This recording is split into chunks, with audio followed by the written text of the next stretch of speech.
Yo, what is going on, guys? Welcome back to another commentary. You guys really seem to like the last one. I was getting a bunch of comments and a bunch of tweets that you actually really enjoyed the commentary style videos with gameplay in the background. Before I get into the topic, apologies if my voice sounds really rash right now. Elite and I just absolutely dominated some solos. I was really excited to play Fortnite, honestly, and you can see we did pretty decent, I have to say.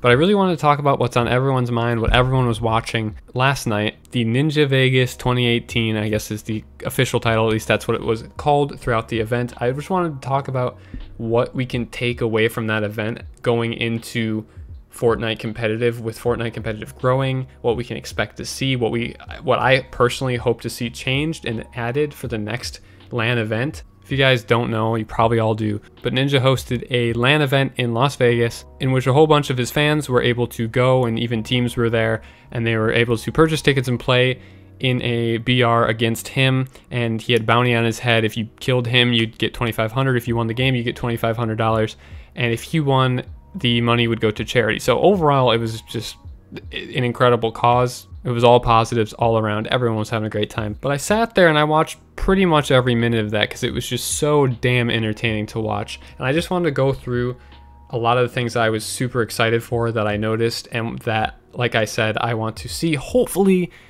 they add into the next LAN event. When I say LAN event, obviously I mean an IRL tournament in which you actually go to a destination, all play, and essentially no internet's involved, so you're all technically on an even playing field, theoretically, and you get to see who comes out on top. It was no surprise that Ninja Vegas 2018 was a smashing success. I mean, he broke his own channel record. I don't really want to go into too much of that, but it was a smashing success.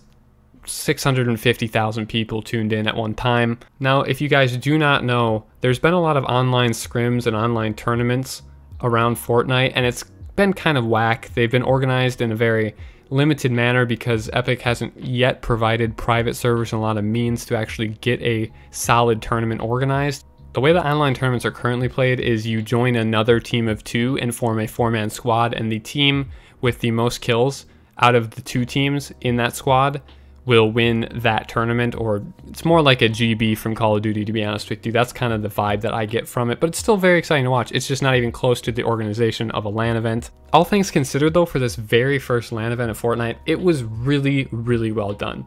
I've watched so many competitions and so many competitive games on Twitch, mainly the first-person shooters. I've just stayed away from Dota and League and StarCraft and things like that. Just never really a big fan of them, but I've watched a ton of things like Overwatch, Call of Duty, H1Z1, Halo, Counter-Strike was a big one for a while for me. And I have to say, out of all those venues, it wasn't the best, obviously, but it was the very first one, and because of that, I think it was an incredible start. It was so well run. You're gonna have your hiccups, but honestly, there really wasn't a major hiccup, which is very impressive for the very first event. Some things could have been cleaner, the audio could have been a little bit better, but that's nitpicky, honestly.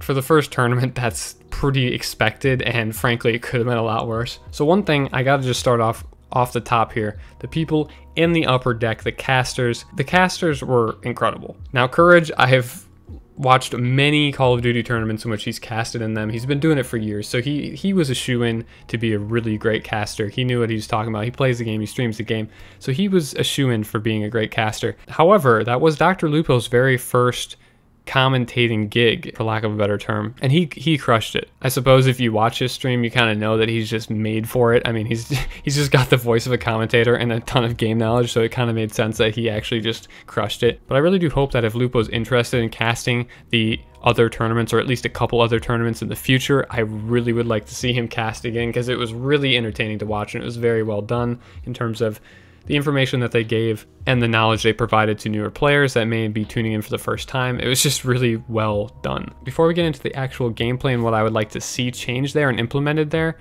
I wanted to just also mention the fact that the organization of this event was actually pretty good for a free-for-all tournament. The idea that if you kill Ninja, he's got a bounty on his head, you get rewarded for killing him. Now, it does encourage people to kind of bend the rules a little bit. I wouldn't call it flat out cheating, because maybe they weren't really peeking at all. I can't prove that, but some of the situations that I saw as a viewer did look a little weird, but I do think there might have been a little screen peeking. I think the players that had wall dividers and were kind of hidden, I think they might, a couple times, might have looked at the big screen and see where Ninja was, because there's a couple not full out dodgy plays, but some interesting ones. Very circumstantial. But again, that's kind of nitpicky because it was all for a good cause anyways, so it's not like it really mattered in this situation. But I do think that if they were to do another tournament in which it wasn't for charity or charity wasn't involved, it was purely a competition standpoint, I'd hope that they would separate the players a little bit more, especially if it's going to be a team tournament. I think that they should be well divided, and there shouldn't be a way for the teams to hear the commentators, which clearly was occurring a ton in that one. The players that were interviewed said time and time again that they knew that they killed Ninja. They knew that something was going on because they actually could hear through the noise canceling headphones. So hopefully they kind of work out a way that there's no sort of screen peeking in a sense, and that the crowd can't give them a ton of information. I think that's key in any LAN tournament, just in any tournament really. The crowd and casters simply should not be able to influence the competitors. That's just a big no-no for competitive gaming.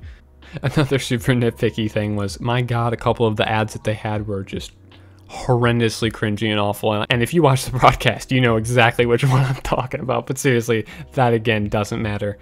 Sponsors are key to obviously throwing an event like that. That was more of a joke, honestly. But now that I'm done talking about kind of the setup of the event, how it looked, how everything ran, I want to hop into actually the gameplay of it and how exciting it was for a viewer to watch all of this go down. And I have to say, I was very pleased. I was going into this, I was actually kind of nervous to see if watching a BR such as Fortnite, if they were going to be able to do it in a way which it was entertaining for the viewer, and it definitely was. There's a lot of great 1v1s and stuff like that. And I was also kind of nervous for new people, maybe parents that are tuning in for the first time and just seeing what it's all about. I was nervous to see if anything would be explained, because there's a whole bunch of meta behind Fortnite, right? There's a whole bunch of strategies. Some of it's a lot more complicated than the average player even knows about. So I was hoping that they would go through and explain some of those important things, and they did. Ben actually was very good. Ben and Courage both explained a lot of the metas and technical things very smoothly. So I think as a more casual player, people had fun watching still. As a very competitive player, I mean, you saw the stats I threw up at the beginning of the game.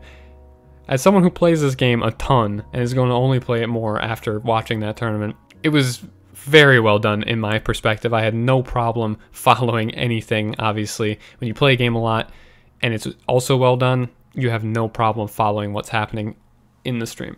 Now, getting into things that I would love to see Epic work hand in hand with whoever is organizing and running the future tournaments. I mean, if Epic decides to actually do it themselves, I think it'll be a lot easier, cut the middleman out completely. But I would love to see Epic actually work with whoever is going to be hosting Fortnite or whoever picks it up. If it goes to the MLG circuit, I don't know if MLG or UMG will actually end up picking up Fortnite as a LAN event at their future LANs. I mean, you already have things like the COD World League and things like that. I don't know. I would love to see them pick up Fortnite and develop that, but I really don't know what their plan is. Obviously, it's kind of a behind closed doors situation. We don't know a lot about what Epic is telling organizations currently and what they're doing to progress competitive Fortnite.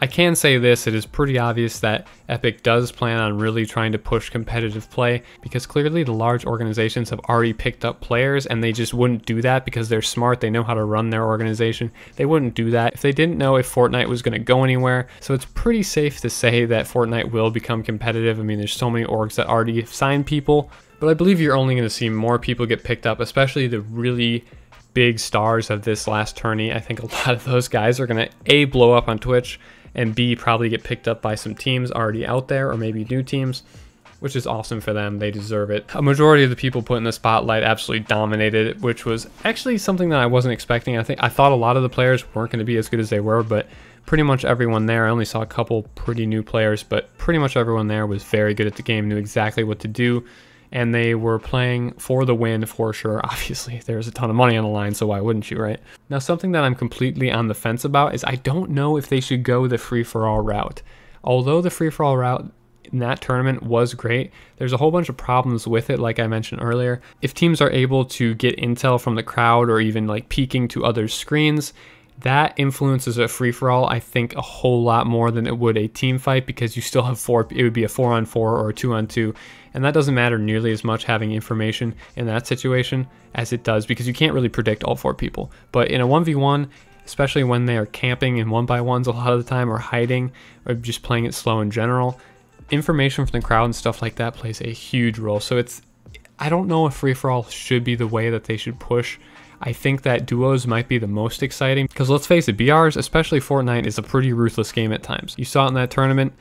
Ninja himself even got one pumped out of absolutely nowhere, and just like that, you're out of the game. In a duos or squad situation, you do have that option to revive. You obviously have to make the decision, is it worth to go for the revive, or should I play this out? That's always the decision you have to ask yourself. But at least there is that second chance capability.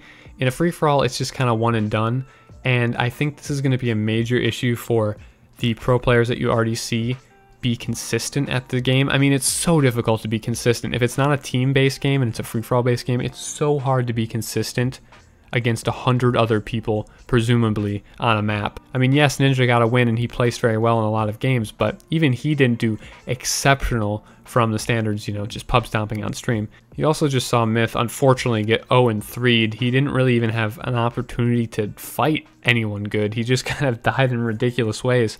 And someone of his skill level, you would think that he could be consistent, but it's just, there's so much randomness that goes into BR games, whether it be the items that you get or just the location you find yourself in. If you're getting pinched by 90 different people, you know, there's so many situations where you can't really control a lot of it. Some of it you can, obviously, some of it you can help control, but there is some that is just completely up to the game. You just don't know where the 90 other people are going to be, and there could be 4 people on top of you. You saw it a ton. There's a ton of situations where you either had to get a double or you're getting cleaned up. Ninja being Ninja, he was able to pull himself out of a couple of those situations, but this is already an extremely long video, so I apologize. So I want to wrap it up here, but I just want to end on a note in terms of gameplay. I would love to see Epic help whoever ends up creating these next tournaments. I would love to see them work with them and try to get things implemented into the replay system that would help analyze the game afterwards, go back and easily replay the highlights. The replay system is already an incredible start, but there's so much that they could add, especially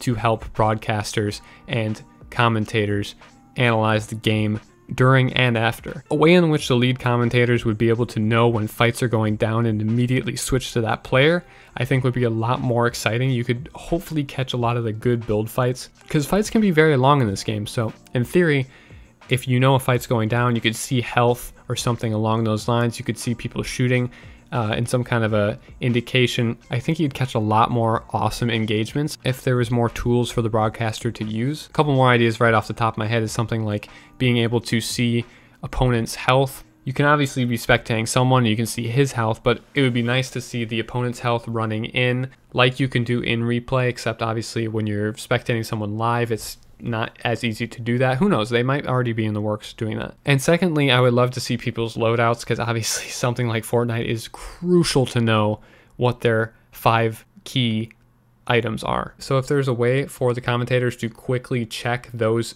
things, it would help the viewer a ton, and also really help the commentators talk about what we're seeing. Anyways, these are just some of my initial thoughts. I could literally talk about this for hours because I have so much to say about it, but this is already an extremely long video.